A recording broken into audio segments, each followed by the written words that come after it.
Good day. This is our discussion about translation of foreign currency or the foreign entity's financial statements. Basically, a certain corporation or business has grown so much that it decided to expand its operations to other countries. For example, like Jollibee Foods Corporation, which is basically a Filipino-owned corporation, majority of the shares, but then it expanded worldwide to a lot of countries and cities overseas. So basically, there would be receipts or transactions that are expressed in other currencies. However, for the purpose of consolidation and preparing the consolidated financial statements of Jollibee Foods Corporation as a whole, those financial statements from other countries have to be translated first to Philippine pesos for such to be parallel or for such to be congruent to what is the Philippine financial statements and the reporting and presentation. So we have to review the terms in that if we say conversion, that basically involves the transactions, but translation is for financial statements. So we can see here that there can be some translation gains or losses, just like for the conversion for transactions, because we are going to apply different rates into the translation. So we have the historical, which is basically the spot rate at the date of transaction. Spot rate again means the market rate or the fair value of the transaction. Then current exchange rate is the date at closing. This is the rate at the end of the reporting period or balance sheet date. While average exchange rate is basically the weighted average of the rates from the start of accounting period up to the end of the accounting period. We have to take note that these rates are, or these gains and losses, of course, are going to be considered as paper. So paper gains or losses. Why is that? It is because they are still reflected on the financial statements. They are not yet actually realized in the real sense of it. So if the gains and losses are just there unrealized, then they will have to be part yet of the equity section of the balance sheet, which is the accumulated or the OCI, the other comprehensive income or the cumulative value of OCI.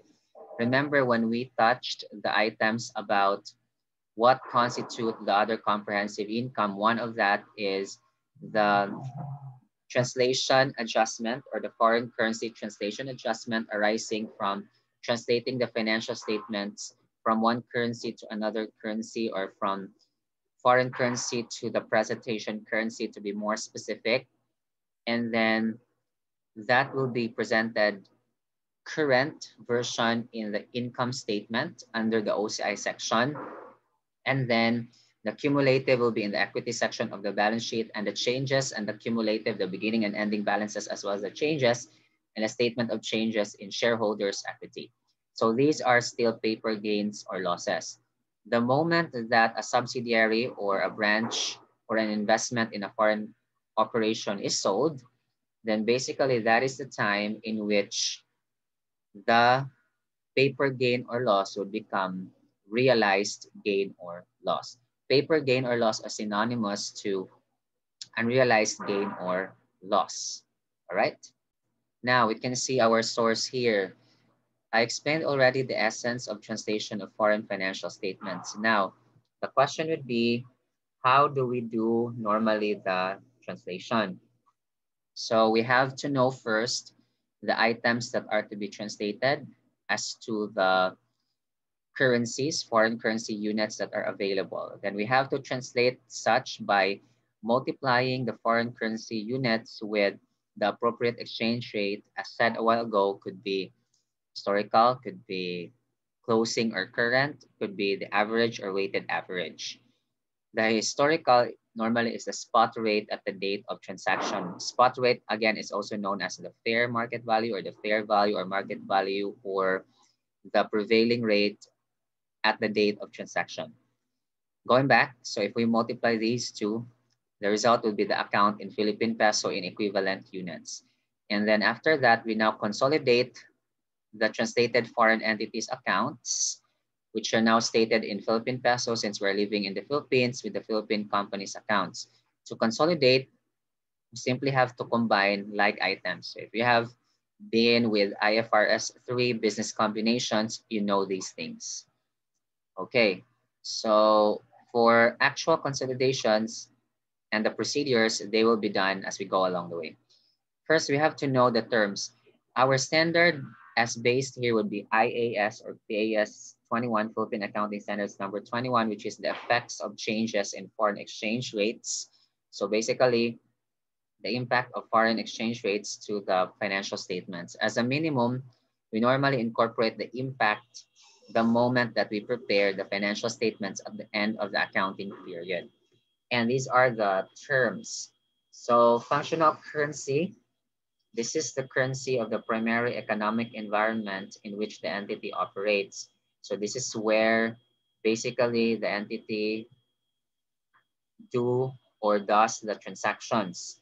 So in this environment, this is where we will be able to see, like in majority, what currencies that are used in the operations. In exchange difference, that would be the difference that would result or translating a given number of units of one currency into another at different exchange rates. So the exchange difference is, of course, arising because there are a lot of rates depending on certain accounts that are to be employed. So in fact, we have mentioned already the three rates. As what I've said, we have the historical or spot, we have the average or weighted average, and we have the current or closing. So those three rates already will really tell us that the moment that we translate everything and we now consolidate, there would be some differences along the way.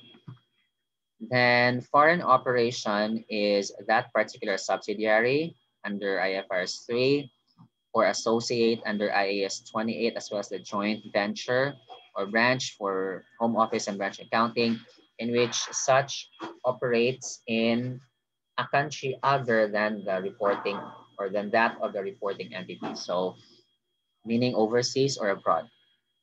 Closing rate, also known as the current rate, is the rate, the spot rate, also spot rate at the balance sheet date. So we have to take note, guys, that the three rates aforementioned are all spot rates. It's just that they are determined differently. Spot rate is the exchange rate for immediate delivery. So this is really like from the word spot, immediately, fair market value at the date of transaction. Presentation currency is that currency that is used to present the financial statements. Okay, so these are the terms. Next, functional currency, as what we've said, is that we're just going to determine as to which area or country a certain business is really delving into or dwelling into in terms of the transactions. And these are the five factors normally to determine the functional currency that mainly influences the price at which goods and services are sold. So we look at that price. And then in terms of the commerce, the buying and selling, the trading, so what price would be used in selling? Then of the country whose competitive forces and regulations mainly influence the entity's pricing structure. So the first two normally talks about the trading and then the business or commerce and as well as the prices involved. So there are restrictions. There could be some requirements for us to be able to operate in such area or country. Number three is that influences the costs of equity. So if we talk about equity, we're talking about shares here. What actually influences the incurrence of the cost? Normally the share issuance is cost. Number four, in which funds are generated, where are we getting the money? And in terms of operating activities like collections, where are we getting the money also? And in which they are retained. Then the first three normally will be considered the most influential in deciding the functional currency. We also have to take note that these five are not to be satisfied in its entirety or in their entirety, because the wording here is can be considered. Okay, next, translation of foreign currency statements from the functional to the presentation is actually summarized into these three items here to make it easier. For all assets and liabilities, including the goodwill arising from the acquisition and any fair value adjustment, we have to use the closing rate. Closing rate or the current rate, the spot rate at the end of the reporting period or at the reporting date or the balance sheet date or statement of financial position date. For income statement items, supposedly we are going to use the spot rate at the date of the transactions. So we are going to make use of whatever historical rate that are there or available. However, because we know that there are plenty of transactions there, so as a practical expedient, we are going to make use of the weighted average rates. And the third one is that should we translate the financial statements now, whatever exchange differences there are, so we have here the foreign currency translation adjustment, they will be considered as part of OCI or other comprehensive income. For the current, it will be OCI section of the statement of comprehensive income, while the cumulative will be presented as one line in the balance sheet in the equity section. But for the changes, the beginning, also and ending balances, we can see such again on the statement of changes in equity or shareholders' equity under the equity section, to be more specific in the other comprehensive income section.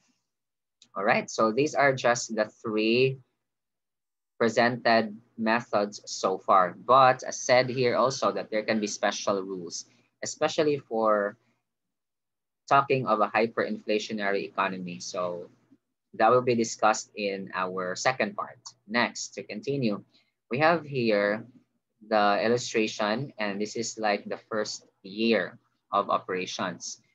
Then we assume that a Philippine company has 100% owned subsidiary in Taiwan that began operation in 2012.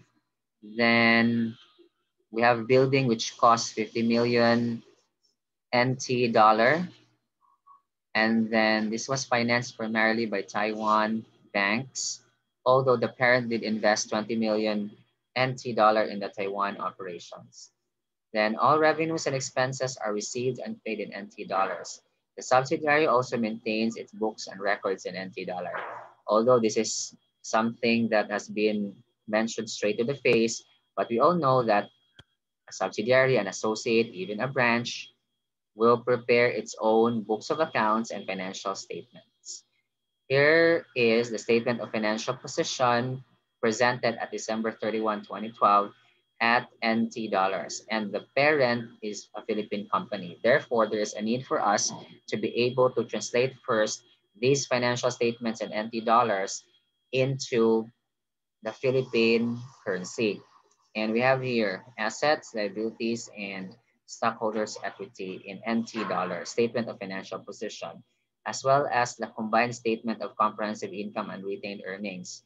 Well, we have to take note, guys, that this would be allowed, the combined one, if the only changes in equity would be profit and loss and dividends paid. Otherwise, we really have to prepare statement of changes in equity if there are more changes to that, especially if there are other comprehensive income items. Okay, and these are the rates. So we have historical rate, spot rate 0.90 at the beginning of 2012. And we have to take note that this is when the common stock was issued and the land and building were financed through the mortgage. Then weighted average is 1.05. Date of declaration of dividends and the unearned rent was received is 1.10 and the closing is 1.2. Remember, we said that for assets and liabilities, closing rates or current rates are to be used, in which that is 1.20 and no exception to that. But then for example, other items, especially the income statement, if it's really stated there in the problem as to the spot rate of that particular account, normally we are going to use that. But with the problems that I've encountered so far with my experience, normally we are going to use the weighted average for practical expediency, because we can just imagine like how many sales or purchases or expense items that can happen in a year, and we are going to apply the spot for each. So that will be impractical and very costly for the organization to do that. All right, so let's continue with the translation process. For revenues 1.05, remember you can notice that we used the weighted average and we got profit here at 3,150. Of course, it's not shown here. This is 1.05, but we can say that as well. For dividends, we use actually the spot rate at the date of declaration, because this is now the dividends declared to be deducted from the retained earnings beginning balance to get the retained earnings ending. So we use the spot rate. Next, for assets and liabilities, we used the closing rates. But for the equity accounts, this is something that we should take note. Normally, for equity accounts, we use the historical rates or the spot rates at the date of transaction. Normally, this would be the critical things here, 0.90. And then retained earnings as computed from here, ending balance. That's why if we say retained earnings, we cannot just necessarily say that this would be really weighted average. It will be combination of the weighted average and the spot rates or historical rates. And then we can notice that total assets is 79,200, while the combination of liabilities and equity will be, or for sure will be, lower than 79,200. Therefore, there has to be an amount which is a credit translation adjustment, an OCI item which is positive, that will have to be added there on the credit side to make the two sides balanced. Okay, and then I've already explained these items from the illustration. So just take note that normally stockholders or shareholders equity accounts are to be translated using historical rates. Then the translation adjustment is a credit of 6,350, but I understand this is shown like negative here because the presentation shown here is that we have the net assets at the end of the year, and then that's deducted from the net assets showing. Supposedly it should have been the net assets at the end, and then net assets, by the way, would be equity. So assets minus liabilities. Going back, we have 66 assets. Liabilities is 3 plus 1, 4. That's 44. Okay. So 66 minus 44 in thousands, of course, is 22,000. If you are going to have a shortcut, multiply that by the closing. Let's check. Closing rate is really 1.2. Okay. Hopefully you took note of that one. And to continue, that's 1.2. That's 26,400. And so that the difference will be 6,350. It is a credit because the amount at the end of the year, end of the reporting period, is really greater at closing than what should have been recorded using the during the year, or while we took note of the operations in progress. And because the should have been basically based on the closing of the year is greater than the during, so there has to be an amount that should make it balanced. And that's 6,350 credit. Although I would also suggest you can just manipulate the formula. We are paying respect anyhow to the source, wherein if you're not fond like seeing negative as credit, because as for me, I would be thinking that positive is credit. That's how I think. So that's why normally we attach really the word credit or debit balance on the translation adjustment, so as to differentiate it from the negative or positive, because clearly from this, there has some conflicts arising from this one. If the negative really is credit or debit, but in this source, that's credit. But as for me, especially for examination purposes, I would really suggest, I would really also tell the students to really place the word debit or credit onto the answer. All right. Hopefully that's clear. Next, second year. For the second year, we have the statement of financial position, and these are the increases or decreases. And we also have the statement of comprehensive income and retained earnings combined. Again, this is allowed under IAS 1 if the only change in equity would be dividends and the profits, of course. And these are the rates that we have to take note. Historical, beginning, we have the weighted average, the closing, and the spot rates when dividends are declared and land bought by incurring the mortgage. All right, so as usual, for revenues and operating expenses, we used the average or weighted average. For the dividends, we used the spot rate. For assets, we used the closing or current as well as the liabilities. For the equity, we used the historical 0.9, which is basically coming from the previous chapter, right?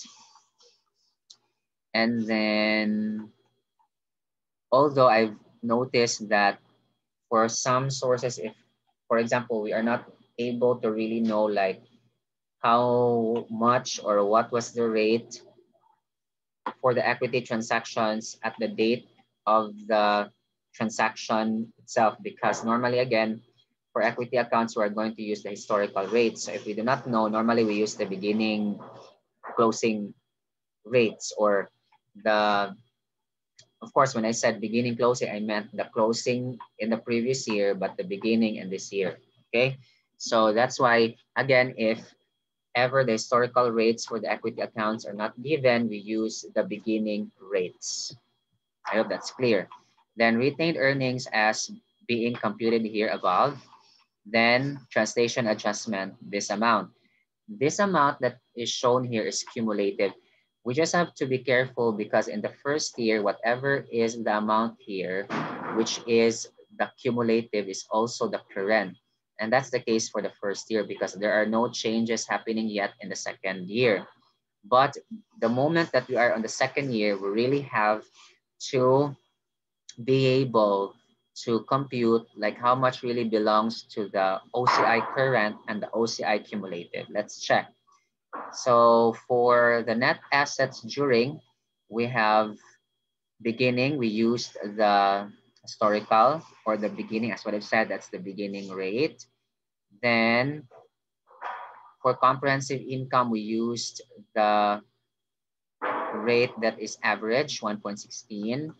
Then for dividends, 1.10, this is the spot, or this was the spot rate to get the net assets during. Also, that's the step that we did actually in the first year. Let's check that.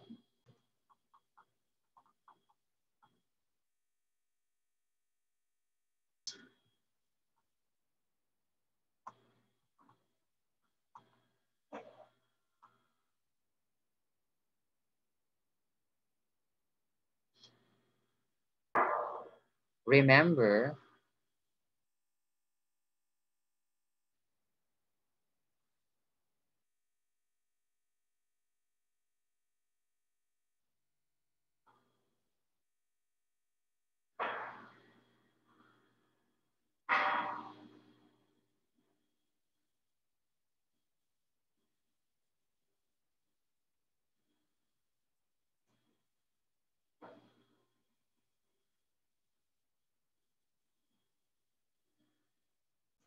remember for cash and cash equivalents, we are going to make use of closing rates because these are part of assets, of course. But then the exchange rate that will have to be reflected here will be the quotient or the result should we divide the Philippine pesos rate at the ending or the balance at the ending. I meant rate as the balance or the value at the end, in which that's the result of the combination of the balances, and then divided by the peso value or amount for the cash and cash equivalent. So this is 1.08, and should we check based on the rates that we have before?